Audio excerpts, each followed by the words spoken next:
महाराष्ट्राच्या लोकसभा निवडणुकीच्या संध्याकाळी नागपूर शहरातलं मतदान कमी झाल्याचे पुढे आले.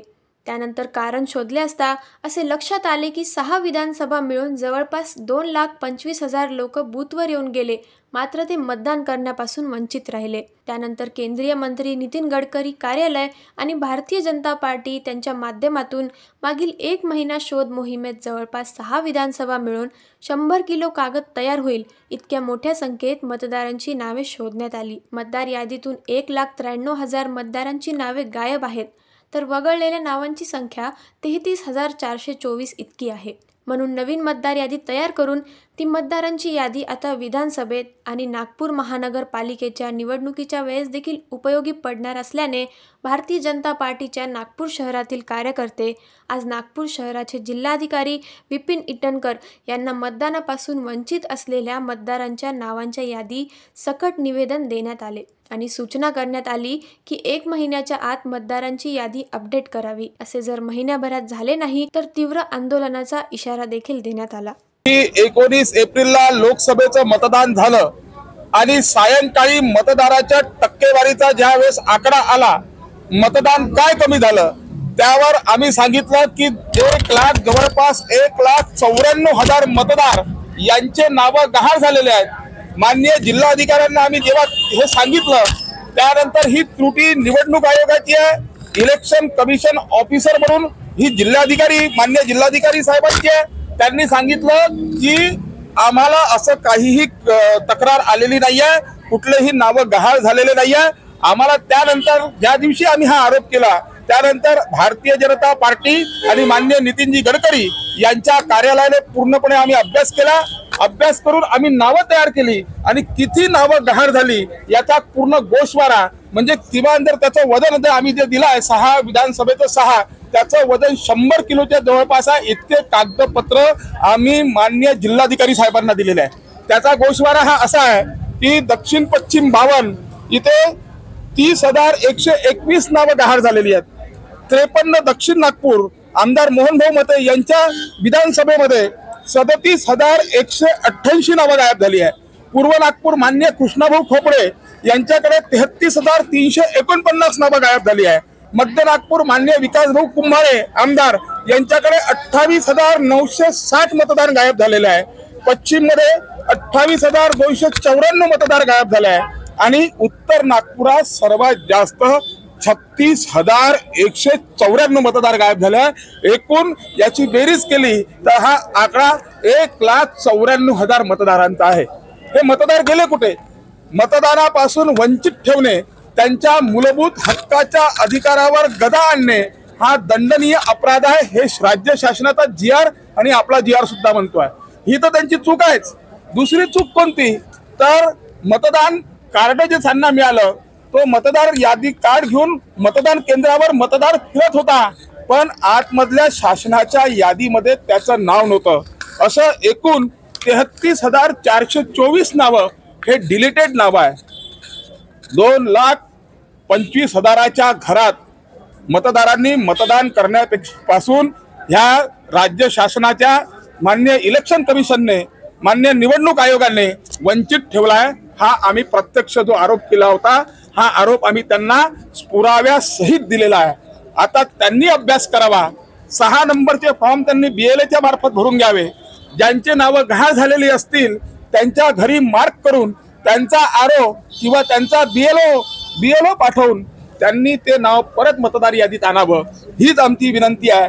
आमचा पक्ष भारतीय जनता पार्टी तर 6 नंबरचे फॉर्म भरतच आहे, पण सरकारची जी शासनाची जी जबाबदारी आहे, प्रशासनाची जी जबाबदारी आहे, त्यांनी आपलं कर्तव्य प्रामाणिकपणे पार पाडावं आणि येणाऱ्या विधानसभेच्या निवडणुकीत हे 1,94,826 आणि हे डिलीटेड झालेले 33,000 नावं हे पुन्हा मतदार यादीत येतील आणि ते आपल्या मतदानाचा हक्क बजावतील.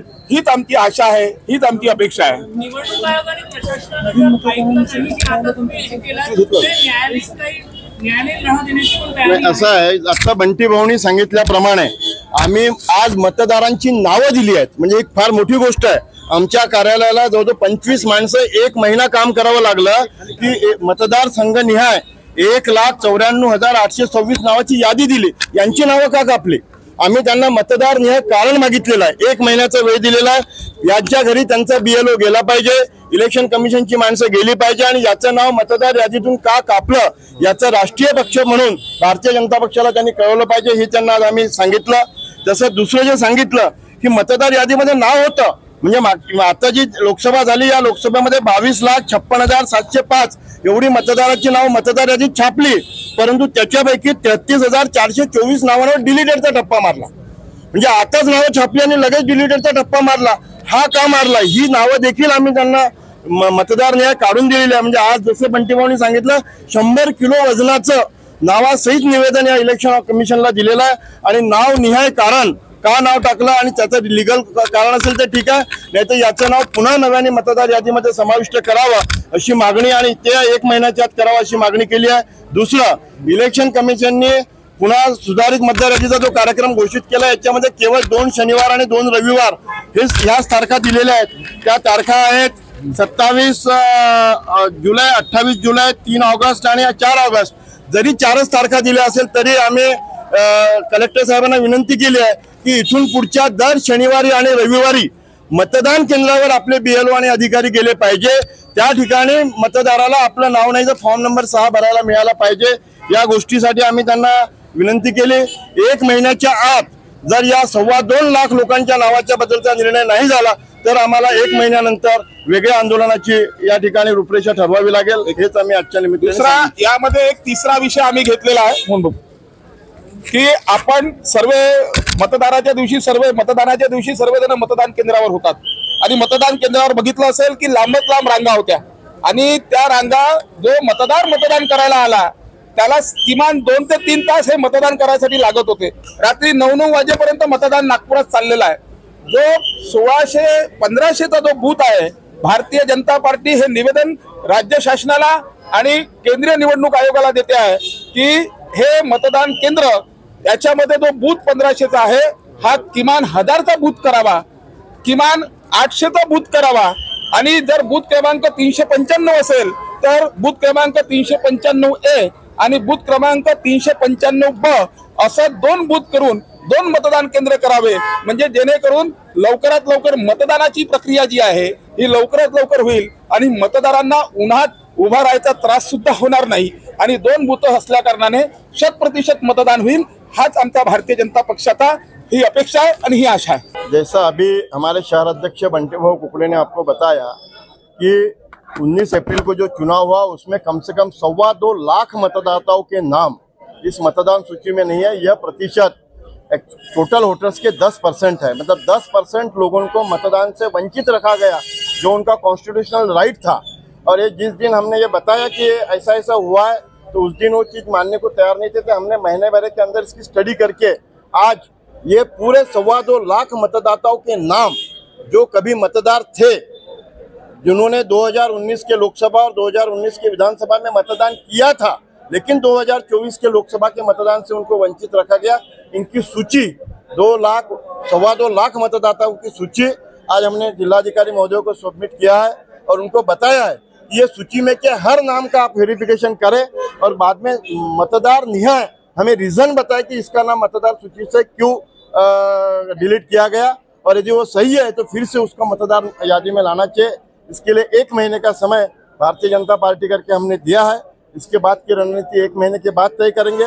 लेकिन ये राष्ट्रीय पक्ष होने के नाते भारतीय जनता पक्ष ये जो हमने जिन मतदाताओं की सूची दिया है कि जिनका नाम आपने डिलीट किया उसका रीजन हमको पता करना ये हमारा भी संवैधानिक अधिकार है. जिलाधिकारी महोदय ने यह मान्य किया. हमने दिए हुए सूची को विधानसभा न्याय उन्होंने डिवाइड किया और जो अलग अलग 6 विधानसभा के रिटर्निंग ऑफिसर होते हैं उनके तरफ वो सौंपा है. हम आशा करते हैं कि 1 महीने के अंदर जो लॉजिकल है, समझो उसमें से कोई एक्सपायर्ड हो गए होंगे, कोई गांव छोड़ के गए होंगे, लेकिन ऐसा रीजन छोड़ के जो आज प्रत्यक्ष मतदार अस्तित्व में है उसका नाम ये 1 महीने के अंदर में मतदार यादी में आएगा और आने वाले विधानसभा हो, महानगर पालिका के चुनाव हो, इसमें इन सब मतदाताओं को मतदान करने का अधिकार मिलेगा.